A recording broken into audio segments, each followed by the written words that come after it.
వీళ్ళ మైండ్ సెట్లు ప్రజలకు మంచి చేయాలని కాదు, మంచి చేయాలన్న మైండ్ సెట్ ఉన్నోడు ఎవడు కూడా స్కూళ్ళల్లో గవర్నమెంట్ బడుల్లో ఇంగ్లీష్ మీడియం తీసేయడు.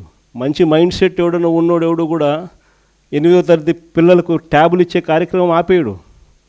మంచి మైండ్ సెట్ ఉన్నోడు ఎవడైనా కూడా నాడు నేడు పనులు ఆపేయడు.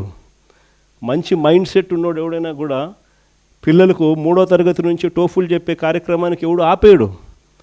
3వ తరగతి నుంచి సబ్జెక్ట్ టీచర్లు పెట్టి పిల్లలకు మంచిగా చదివించాలి, గొప్పగా చదివించాలన్న ఆలోచనను తీసేయడు.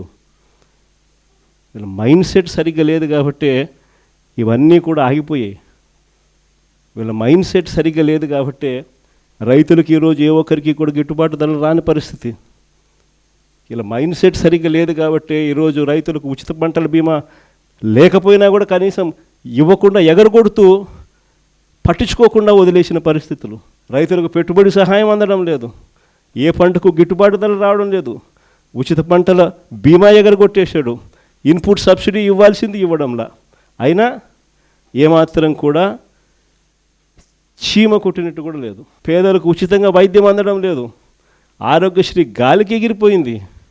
నెట్వర్క్ హాస్పిటల్ మేము చెయ్యము వైద్యము పేదవాడికి అని చెప్పి బోర్డులు తిప్పేస్తున్నారు. 3,150 కోట్ల రూపాయలు వాళ్ళకు బాకీలు ఉన్నాయి, అయినా పట్టించుకునే పరిస్థితి లేదు.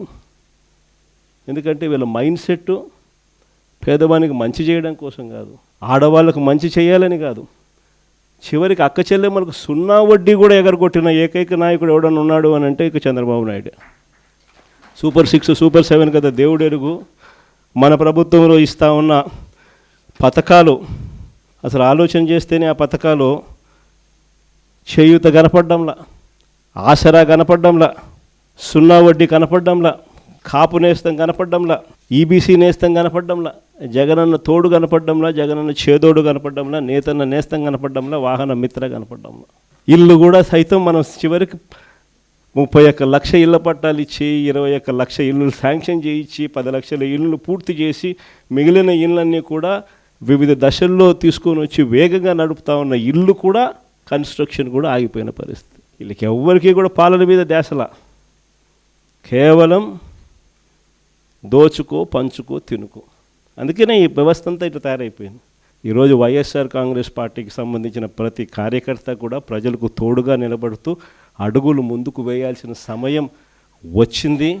అడుగులు ముందుకు వేయమని చెప్పి మనందరినీ కూడా గట్టిగా కోరుతా ఉన్నాం.